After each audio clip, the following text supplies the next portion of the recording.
Welcome. Today in front of me ALCATEL 1 2022, and I'll show you how to create home screen folders on this device.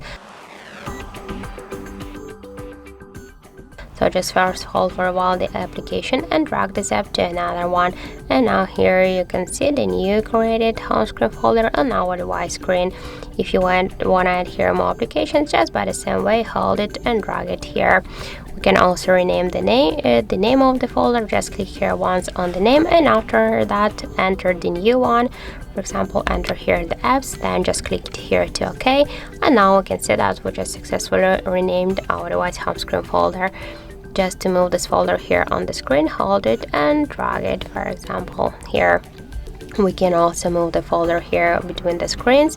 As you can see, that's so simple to create the new screen with the folder. So let's just go back here, and if you want to remove the app from the just this folder, you can hold it and drag it here to the home screen if you want to stay with this app here, or if you want to remove this application from the home screen and from the folder, just hold it and drag it here to remove icon.